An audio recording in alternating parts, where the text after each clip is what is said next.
I will call the meeting to order. Say, Mr. Chairman, I just got a message saying I'm trying to find a cow field to hide myself in. It's going to be a few minutes. Will there be? Aren't we Wi-Fi? all? All right, so what we'll do is we'll defer the financial reviews until Paul is on. Let's skip down to 3 and legislative update, Brian. So just real quickly, obviously, formal sessions were over at the end of July. So the streaming bills, which I'll come back to briefly, everything to do with remote meetings, the streamlining of the PEG payments to the stations and the towns, all of that basically dead. The difficulty on the streaming bills was I had to go back and look, but I think the last time we met, I mentioned that they had been rewritten and consolidated. But 2 of the people on the joint committee that were part of that rewriting were Senator Lewis and Rep. Machino, who were the major sponsors in the House and the Senate. And I'm not even sure that they were fully on board with it. And again, you can't tell because, you know, the committees, they don't get votes, they're generally behind closed doors. So it would appear that all of that is off the table. And you know, good, bad, or indifferent will be refiled again in January when they come up, but this will be like the 6th year that they will refile streaming bills that haven't really changed, and when they did change to something that was, to me, really beneficial, because, you know, general fund got something, the municipality got something, cable access stations got something, all of that was changed. That didn't go anywhere, so I have my doubt about that. The one thing on the legislative side, at the national level, the so-called broadband bill, which was a small contingent of Republicans in the House put that together, which would have taken control away from municipalities, cable stations, and the companies would have had all the control over that. There was a concern that when they had to go into continuing resolutions to fund the budget, that it would get snuck in. That didn't happen. The continuing resolution to fund the budget was clean. There were no outside issues with it at all. So it appears that that's off the table, fully expected that that'll be refiled next year. And again, it's Congress, so it's gonna be, you know, disastrous no matter what happens basically on that one, but not a lot of outright support, but attached to a continuing resolution when you really don't have a whole lot of control. It's good that we avoided that. So Yeah. that's really it on the legislative update as far as that. Okay. Let's see what else we can, because really, everything else on the agenda tonight is funding. We can do the minutes. We need Paul, we can do the minutes. Okay, assuming everyone read their packets beforehand, are there any additions, deletions, or changes to the minutes as presented? I had none. I moved, we approve. Second, all in favor? Aye. Opposed? It's unanimous. Okay, we're running out of stuff to fill time with because the last 2 items are the financials, and we really need to have Paul involved in this discussion. I got a quick group member comment if you want, nothing to do with financials. We can do group member legislation. comments if you'd like. Just a quick update on the sports coverage that CAT's been doing. We're doing basically all the girls' varsity home games. We've done 8 of those so far. There's 2 left. In what sport? Volleyball? Varsity volleyball. You guys have done 3 football games, I believe. And Ian's been working with there's a new athletic director of wellness and health and athletic director, all one person. Ian's been working with him, and we were able to do a couple of things for boys soccer that was a little bit different than what CAT's normally been doing, done a different way. So there's some possibility for some growth in that area. But you're doing the traditional senior night for boys and girls soccer This Friday. This Friday. Yeah. That'll be Atlanta, so that'll be good. So a number of things here that are positive. One, we're covering those sports. Ian tries to accommodate everybody that asks. We can cover something, we try to cover it. you know, we've got good intern participation. Ian was able to get through the CAT board, you know, small stipends for the interns that are doing it. So, you know, I got a cameraman. He's a junior this year. This is his third year with CAT. You know, he's gonna get a couple of bucks. You know, he gets paid. He was at like 99 kind of compensation, I guess, whatever. Yeah, it is. part-time, basically part-time. Yeah. So, you know, we've got commentators for some sports, you know, they'll get paid. One of the real highlights was the first football game, not the first one, but the second one they did. Dominic Chadwick, who's an employee here, played high school football, and he was a little nervous about doing it, but he commentated for one of the football games, which was really good. He did a nice job. All right. Then he did the second one after that. With Burlington. With Burlington, so they had joint commentators for that. Mhm, So, mhm. you know, good sports coverage, I think, and a lot of fun, and, you know, keeps people happy, so. Ian, does that mean Paul's on? I'm gonna say. Yes, that- Paul's here. Can you guys hear me? Yes. Hello? Yes, we can. Okay, sorry I was not Anything able else? to join by Zoom. I'm on the phone. Okay, I think I'll be we're able gonna to go to participate financials while effectively. you're on the phone now, and then we'll go back to group member comments afterward. Okay. So, the financials, we distributed 4 financial statements in advance. I assume everyone has had a chance to take a look at them. I Yes. just have a couple of comments and then I'll be available for any questions that the committee has. The financial statements that we've prepared, including the roll forward and forecast of the reserve balance at the end of fiscal year 27, is almost a mirror image of what was presented at a meeting 6 months ago when we were trying to look ahead and see when do we run out of funds. And the message that we delivered is still the same, which is in order to fund the high school move of $260,000, that's going to deplete our capital fund. We've had some good information that we've received about the question that was raised about the excess that we have in the operating fund and whether that can be used to fund a capital deficit. The accountants who audit our financial statement indicated that there is no accounting standard that is relevant in this particular case. And yes, they prepare that information just for readers' better understanding of the financial information, but they have no problem at all with us having a operating fund transfer to capital in order to deal with the $100,000 shortfall that we're showing in that category. We also had Bill Carroll, who's on our board, talk with Tom Mullen about the franchise agreements. And my understanding is that while capital funds can only be used for capital expenditures, the operating funds can in fact also be used for capital expenditures in addition to operations. So that gives us the flexibility to cover that shortfall and addresses the open issue that was at our last meeting. So I wanted to kind of cut to the chase on that issue. I'll just mention a few things about the budget preparation process and the forecast process, and then open it up for any questions. The only reason I provided the audited financial information is because I wanted to help the accountants in the room with a couple of different numbers. That's our detailed financial statements that the auditors have reviewed and prepared. I expect within a week or so, I'll have their final report and we'll be able to circulate to the committee some of the relevant issues, relevant statements, the balance sheet, the income statement, in a much easier to read format. The key things are that our total profit for the year was about $33,000, and that's a combination of a slight operating profit and a slight capital profit. And that's essentially what we've been talking about, that we were able to save money through some restructuring of our personnel. So that's consistent with what we've been talking about all along, slight profit for 2024.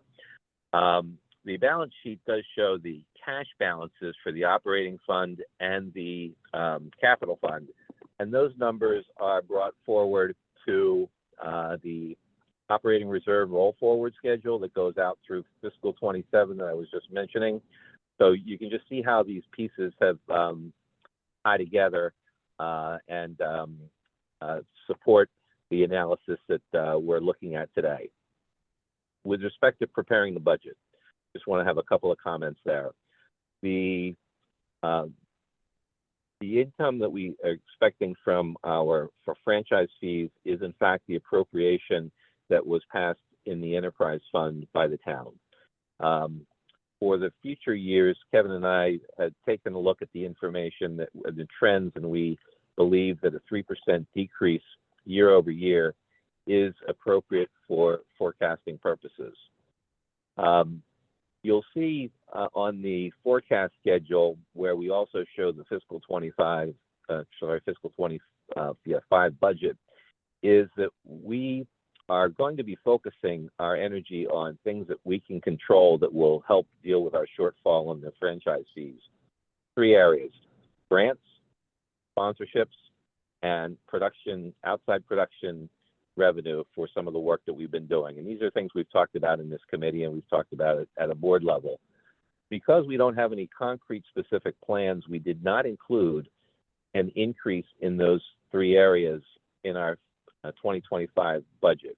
We're showing, but we have applied for a foundation, Cummings Foundation grant for $25,000. We hope to get that, but we did not include that in the budget. So that's one thing that's important to know. On the expenses, you will see that the expenses have increased from 24 to 25, and $43,000 of that increase is directly related to 2 things. Once again, we've included in our budget $25,000 for starting a medical program for our employees. As you may remember, we had that in the budget last year. We did not spend that money. And quite frankly, I don't think we're going to spend that money this year given our current staffing profile, but we've put it in there anyway. And we also are showing some increases in 401k match and life insurance expense for the employees. So we're talking about $35,000 of the increase, which is due to competitive employee benefits. The last piece of the increase that's different from year over year is that we now have a Department of Labor requirement to pay our salaried staff overtime. That's a new rule that started as of July 1. So we had to include that in our budget. And also we have made the decision to pay our interns $15 an hour rather than have McDonald's take them away from us and have them cook burgers and fries where they could be helping us. So we made a decision at the board level that we should be competitive. So we have that included as well. If you take those things in total, it's about $43,000 of expense increase. So you can see from the 24 results actual to the 25 budget that we've been very judicious in terms of our expenses. As I said, I would be surprised if that $25,000 gets paid.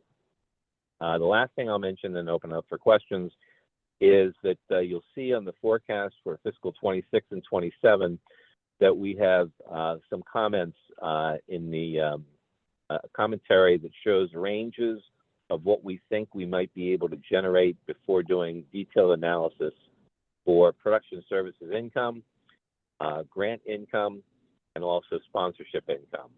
And we have reflected those values within those ranges in our fiscal 26 and 27 forecast. We want to be realistic and include those because that's an important company objective. But until we have some concrete plans, it's a little hard to be specific. So that's why I showed ranges. That's why you see a range of revenue, total revenue, and a range of total income or total loss. The last comment is that the increase in expenses from the 25 budget to the 26 budget is a full year of employee benefits rather than just a partial year. And by either 26 or 27, fiscal 26 or 27, some of our younger employees are going to be past the age of 26.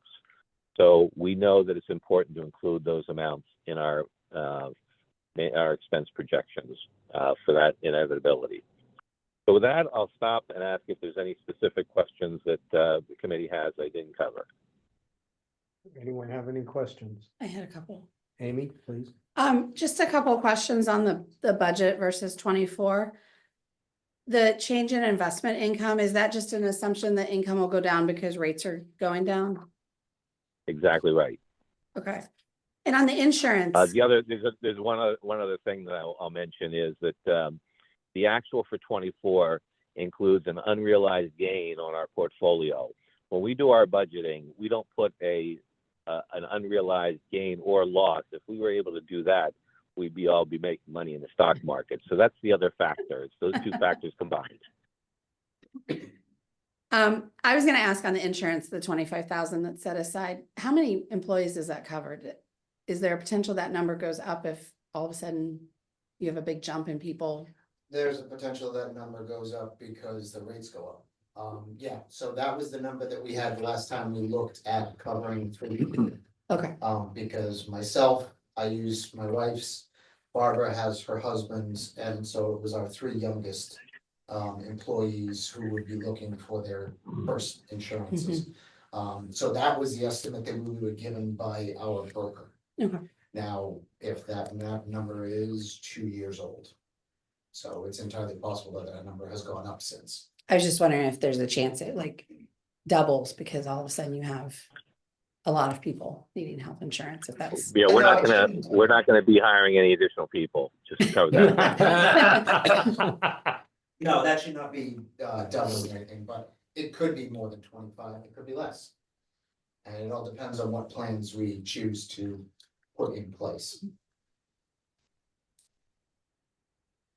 Any other questions? Any other comments, Paul? The only other comment I'll make, and this kind of leads us into a next agenda item, is that our fiscal 25, 26, and 27 revenue from franchise fees is based on the fact that Verizon will not terminate their contract as they are capable of doing at the end of February 2025.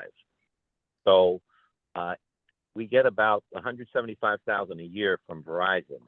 And if they terminate that contract, what looks to be an issue that we don't have to deal with for a couple of years in terms of addressing the gap between revenues and operating expenses will be on us much sooner. So, we're all keeping our fingers crossed that that does not happen, but they do have the contractual right to do that. So I just wanted to bring that point up for the committee's benefit. Now, that was originally predicated upon Verizon pulling out of cable in Wakefield, correct? That is the result. I believe that was that was the reason why they wanted that clause, and I don't know of any indication that they're planning to do that, but the contract does give them that right. Because it was my impression that when the last contract was negotiated and signed, instead of the usual 10 years, it was 5 years for that reason, because Verizon had plans to pull up stakes and move out. That is correct, but it's a You're year correct. contract with a 3-year out. So have they essentially exercised the 3 years? No, but They're doing it a year at a time? They only need to give us 90 days. By Well, the getting state close. contract. Yeah, it sounds it. And in 27, both Verizon does come up and Comcast comes up at the same time. Which is what happened the last time as well, correct? Or was there a Yeah, there stagger? was, I think, a year gap. Yeah, there was a gap. Okay. Because that was always the advantage back when I was on the board, was that there was a year gap between each of the 3 contracts. Yeah. So WCAT would just finish one contract and be on to the next one for 3 years running. Yeah. So, and what's happening with whatever they're called now? RCN? Well, it's- RCN, RCN Down. was reestablished, I believe, 3 years ago, and Yeah. that was a 10-year contract. okay, For the so 12 people that have it. God help us if they drop out. And the government's back. Which is a good thing. Yes, well, when the original head end failed and was taken out years ago, RCN took that over because of their head end over by the glass company. At least it was then there. It may have moved in the. No, it's still there. Oh, it's still Still there. Okay, all right.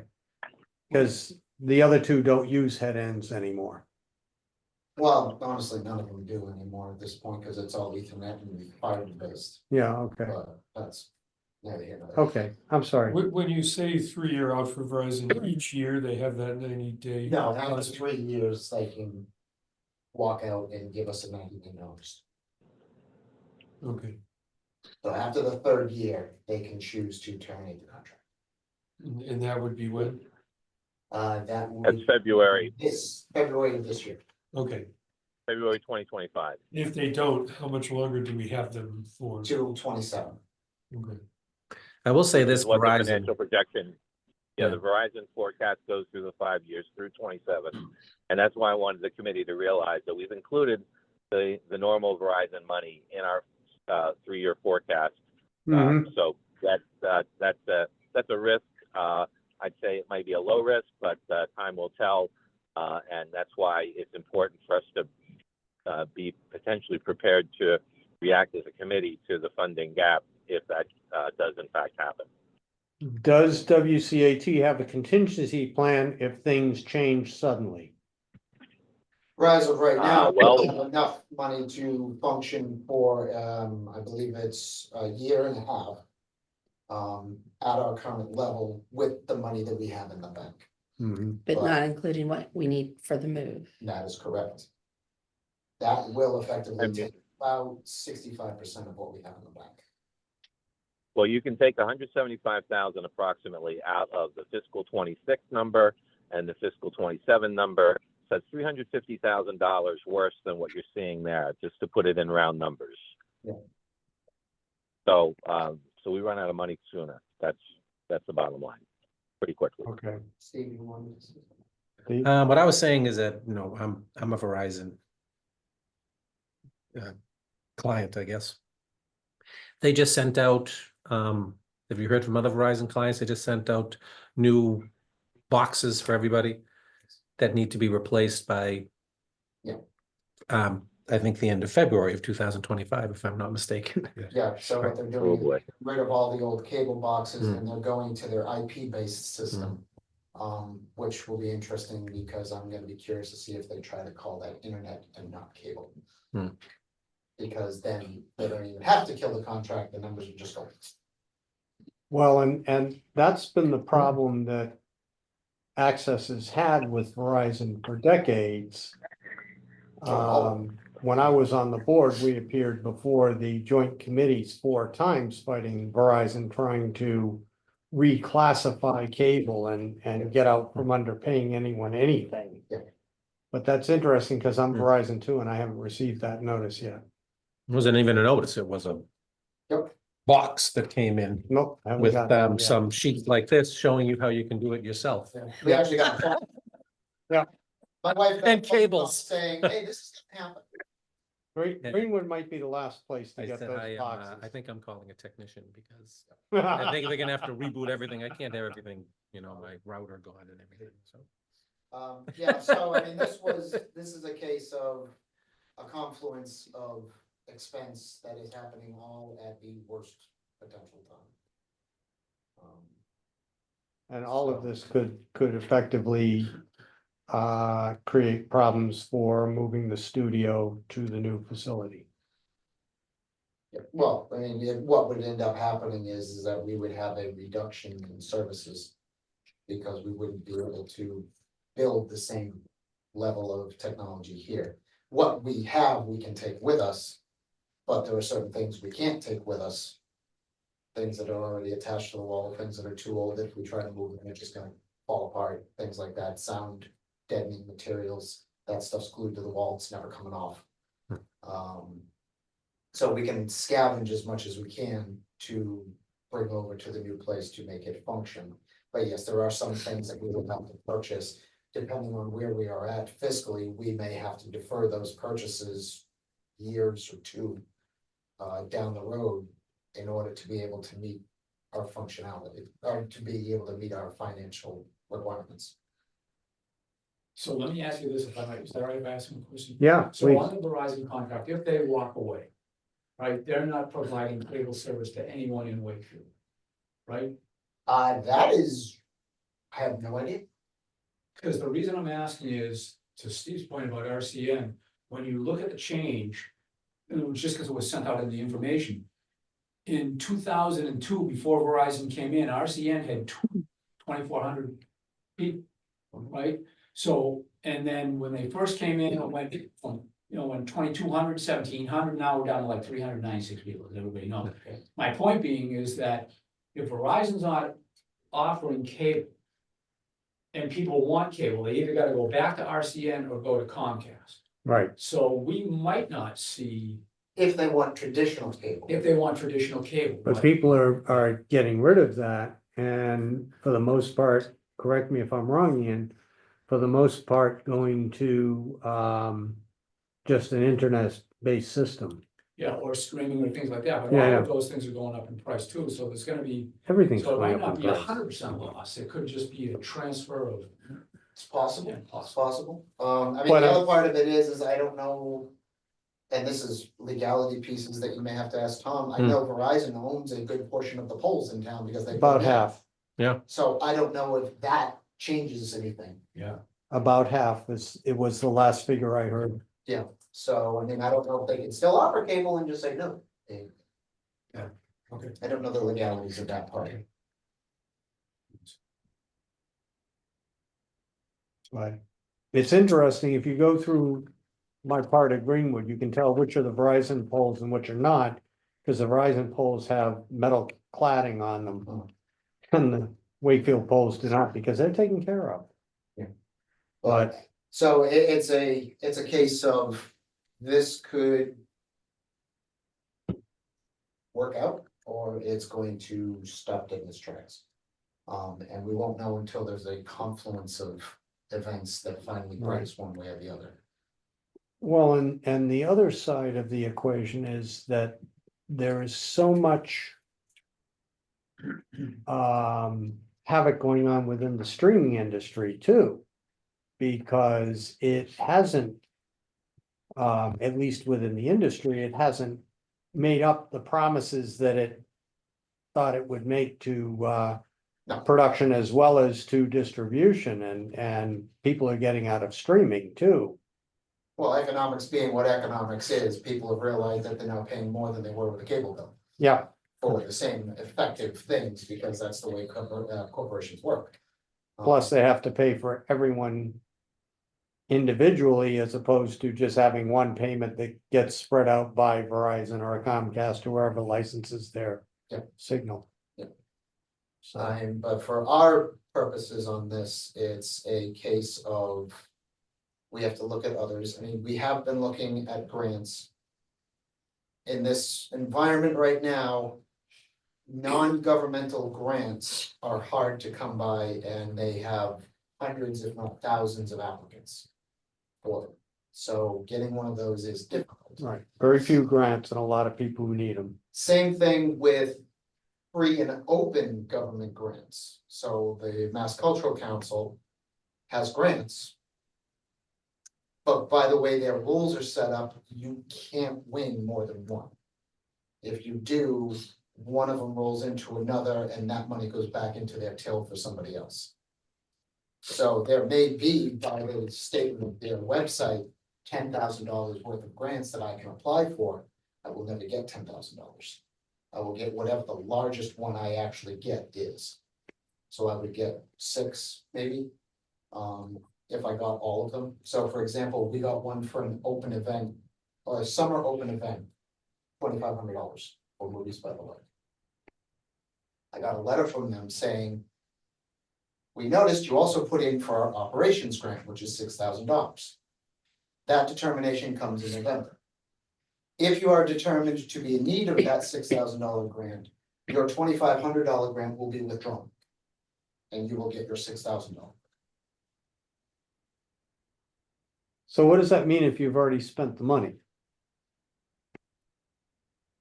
Exactly. Six. Means you're gonna get, it means 500. you're gonna get another 3,500 instead of Yeah, another 6. yeah, Now, Brian and I both went to a, Senate-sponsored, grant symposium, I guess. And we had a chance to talk to a lot of different governmental organizations that had grants out. Humanitarian grants, grants for, roads, grants for environment, and all the rest of these, and the single thread that was through all of them is that their grants are structured around submissions from municipalities, not necessarily organizations. Large organizations can get away with it, but smaller ones, one guy said, you know what, if that's the case, go to your municipality, have them plug it in and see if they can tag you onto it for services rendered or some such thing like that. yeah, but is that even legal for a municipality to represent a 501(c)(3)? Well, immediately we have somebody who might know. That's why I threw the question out there. Although it might be a Tom question. It might be. The Well, example the gentleman gave me in the seminar, the symposium, was he was for the environmental impact group, department or something. And he was talking about preparedness for communities, where you may know. MVP grants? Yeah. And he said that what you guys could do would be to be included by the town as being the ones that are going to provide the services for PR and communication. Then that money that the town allocates to that column would then go to you. Okay, so would a correlative of that be when we set up the emergency management communication system in the public safety building back in 2010? Which I guess is not active anymore, or I don't know. I think they ripped all that out. No, that's all there. Is it? It's all there, so, but it sounds like, you know, that's sort of a situation of WCAT was working on that with the town, therefore they could get the grant. But if you wanted a grant, say, for movies by the lake, I don't know if the town could somehow piggyback that in. Correct. Now, for example, one of the concrete ones that I'm looking at doing is getting, we are required to do closed caption by virtue of ADA. So we need to come up with the money to put in a closed captioning system. And push it off for the time being because we pled the money. Some stations have gone to the Mass ADA board and said, can we get a grant for doing closed captioning? And they have gotten it. Most of them have gone through the ADA or the disability commission of that town. They submitted the grant to the ADA, the state ADA board, and the money came in that way. Okay, And I just went to the ADA thing, and it says you're supposed to be a registered member of the website or something, and that's how you put it in. You cannot submit anything written. So you now have to go through whatever their computerization process is. And you have to have an account, which I don't know if anybody can get one. I haven't gotten that far. This whole grant and situation, which we're certainly happy to support any grant. But I think that we need to talk to Tom, because there's something in the back of my mind that if the town gets the money. well, and that's the problem I'm having too, Steve, is, ARPA was a little bit separate, but these Yeah. others are an issue. No, Yeah. I absolutely agree. This information needs to Right. be sorted out and vetted Right. and made known, because if that's the case, then grants should be taken off of our potential. Maybe I suggest we have Tom look into this with I you think it guys. would be good, with us. yeah, I think it would be good Come maybe to have Tom Yep. come in and talk with us as a group and maybe figure out, Give you him know, some what's going on, so, homework ahead of time. yeah, so let's see if we can get Tom in Yep. for the next scheduled meeting. One other comment I'd like to share on this issue is that our position might strengthen in terms of a partnership with the municipality for applying for the ADA, for example, is if we actually have a contract between the town and WCAT that we are the designated access provider. Therefore, we have a contractual relationship that would support the fact that the municipality is applying on behalf of their location and the partnership. So that may be another thing that we would want Tom to consider. I personally think it would be a good idea to have that kind of relationship, especially as we spend $260,000 to move into the new high school, and we would want some assurances that our current rent arrangement would remain, that we do have a contractual right to occupy the high school. I'm going kind of in a worst case scenario, but I think for those two reasons, this might be something that Tom might be able to give us some good insight on if the committee agrees. Yeah. Yeah, because my big concern is the difference between town government and a 501c3 corporation. And that's where I see the potential roadblocks. I would agree. All right, so if we can get Yep. Tom to join us at the next scheduled meeting, then that would be really helpful to understand where things are at. But in the meantime, he'd have the time to research whatever he needs to. Okay, anything else on future WCAT funding mechanisms? So there was one other that is probably best left for a future meeting, because there's gonna be a lot of research involved in it. Okay, But it is the relocation of our fiber feeds from this building to the new building. By the words of the cable contracts, that request is a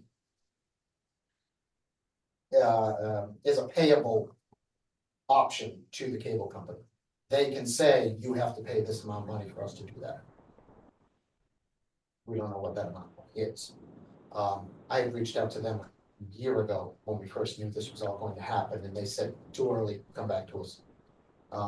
So we would have to go, but it also brings to the question of who should be reaching out to them, because the contract is between the town and the cable company, not WCAT and the cable company. right, WCAT has never been a signatory to any of the contracts.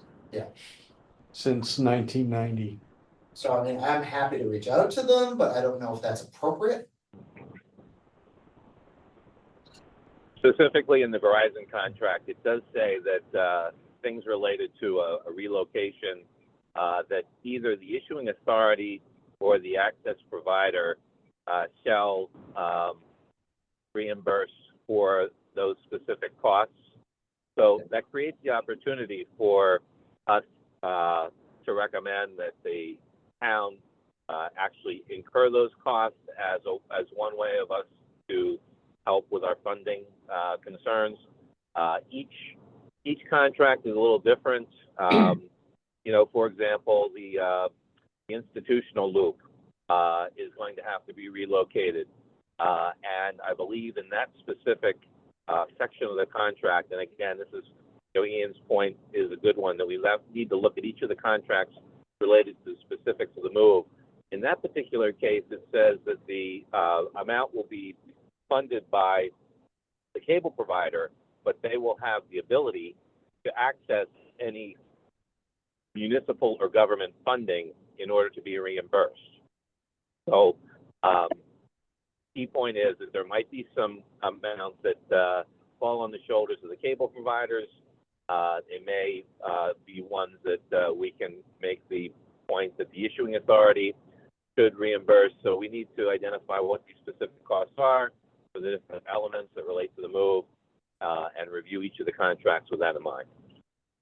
And what is already being discussed between the builders and the cable providers as what's going into the plan already. Because that, I don't know, would have to be I don't think that would be a cost incurring, because so I'm gonna guess RCN would not be a cost incurring because they handle most of the town network. But Comcast and Verizon could conceivably be one. But they may also do it out of the niceness of their hearts. Don't know. Verizon, I doubt it. I mean, so the situation I would say to that is nowadays, the cost for the equipment Yeah, to them is negligible. The real cost would be laying whatever cabling it is. right. We did do this once before and they did take the cost on and did not charge us for it, that I'm aware of. When was that? That would have been about 5 years ago. Okay, But that basically was the amount of running a fiber feed from the boiler room up to here, mhm, because all of the lines were already connected to the building. okay, So I'm gonna have a conversation with the builders on another matter, and I was gonna ask them that question. Steve, you're of course gonna ask them yourself, see what's going on. So we might be I able mean, to. it seems to me they're gonna be, connecting a lot of cables to the building as it is. Exactly, So, but I don't know if they've decided on a single provider for that, or if they're having all the providers do it. okay. I probably know I don't have to ask this question, but you'll make sure that whatever you find out, you'll pass along to Steve and vice versa. Okay. All right. Can I ask a quick question on the budget itself? When you budget, you and Kevin are exchanging information? Or what you're expecting for heavy things? Yes, Kevin and Paul do that, and then I listen. And so where do you get the reason I'm asking is trying to figure out if there's a way to determine with all the building that's going on in that's a town. question. We had this conversation. How we could tell, your information comes from, where do you get your source to say, this is what I'm expecting for paying fees? I use the trend, actual Okay. revenue coming in Okay, and how it's trending. okay, And actually, I just said, okay, Ian, some numbers that weren't. There okay. was one number. Yes, yeah, again, I'm just curious, if anybody's adding cable, all the new places that are being occupied. You would have thought, Right, I would have thought. No, but the trend today with, especially with younger people, is streaming only. yeah, no, They I, don't do cable. It's old folks like us that do cable. Because we're used to it, and so we just keep it, but Yeah, most like of the folks are most doing streaming. streaming. So, thanks. Just Yeah. curious. yeah, I mean, that's the industry trend for sure. Don't some of them offer a basic cable package to tenants? if They it's- do, but a lot of, now, for instance, my youngest daughter, who just moved into an apartment this spring in Rockport, moved from,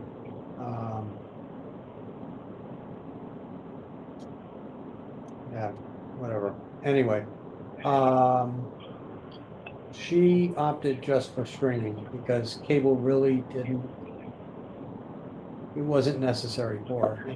And that seems to be the ongoing trend, that more and more of the younger people, 20s, 30s, maybe early 40s, are going with cable is seen as somehow,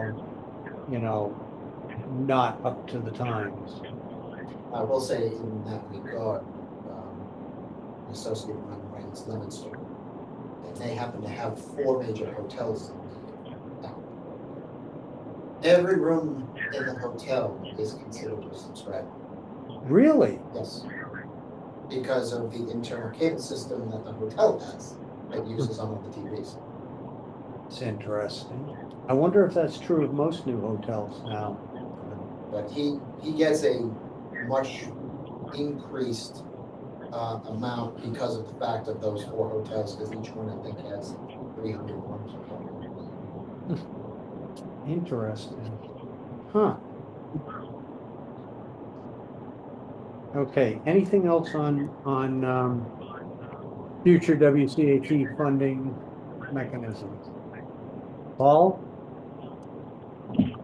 Well, No, You- I think that we just hope to start the conversation and get input from primarily Steve and Kevin and Mike on different options that we might be able to pursue, depending on what we learn about Verizon. So I know at this point specifics are not necessarily clear, but perhaps by the next meeting, if we have a meeting in the wintertime, closer to when we know what the story is with Verizon, we might be on the options at that time. Yeah, you dropped out there for a second, Paul.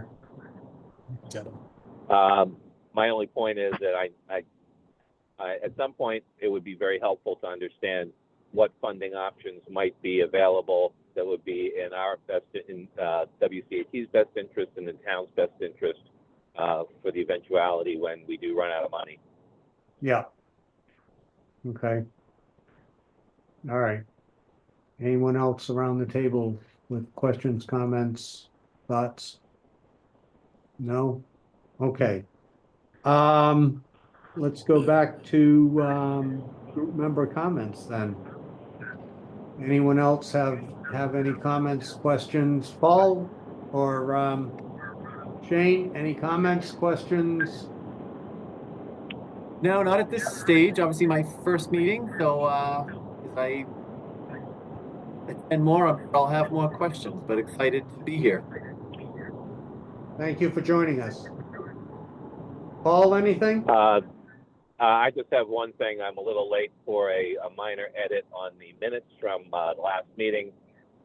There's a typo on the paragraph that talks about my comment that we're going to begin the budgeting process. It says fiscal 26. It should be fiscal 25.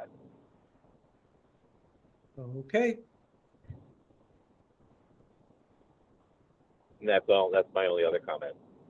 All right. Anyone else around the table? I just had one thing. Sure. Shane, have you Yes. been sworn in, by the way? I have been, yes. Thank you. Perfect. Of course. You get a gold star, baby. And have you done the state requirement? I'm not sure if I'm clear what the state requirement is. The conflict of interest, Ethics. ethics. Yes, sorry, I'm on, this is the fourth committee. You're or right, you're on, board you're that I'm already, on. okay, that, you're good, good. Okay, oh, because of his, Yeah, yeah, that one passes on yep, for some reason. Some Yeah. do, some don't. No. If you've done it for one committee, you've done it for, you're on that all of them. schedule, you're fine. yeah, okay. All right, anyone else? Comments? Next meeting date, it probably, if we're going to involve Tom, would be good to have a meeting before the end of the year. Whether it be November, December, I'll leave it up to everyone, but let's see what it looks like. I would just January. make a suggestion. So is I. Of course you were. I'd like to get Tom involved sooner rather than. Well, we can later get if him do involved. that. Yeah, I mean, it sounds like we've got a lot to talk to him Yeah. about, Yeah, especially hearing some of this, the potential that we Yeah. may be involved in. Even negotiating with or talking to Verizon. well, and, That was kind of new to me tonight, so. Yeah. That's why we both punted to the Tom Mullen Yeah. right away. no, I think punting to Tom Mullen on this is important because he will have some legal insights that Yes. none of us have Right. that would affect both WCAT and the town, possibly in different ways, but not necessarily. Since you want it before the end of the year, Mr. Chairman, how Me? about we throw out 12/18 Which at is 6 PM, yep. which is Wednesday, December 18th. Yeah, that's fine with me. I don't see anything. Well, On you my and I are calendar. here On our anyway. account respective. Yes, I know.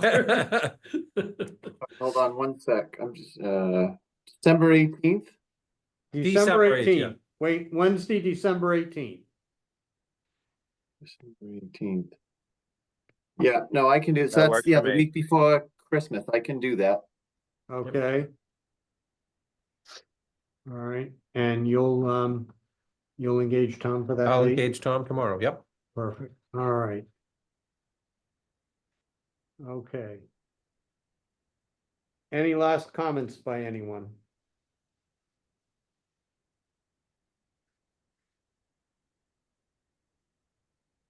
On the table? Nope, not seeing any. I will entertain a motion to adjourn. Move to adjourn. Second, all in favor? Opposed? Aye. We are adjourned. We'll see you Thanks, everybody. December 18th. Thank you, everyone.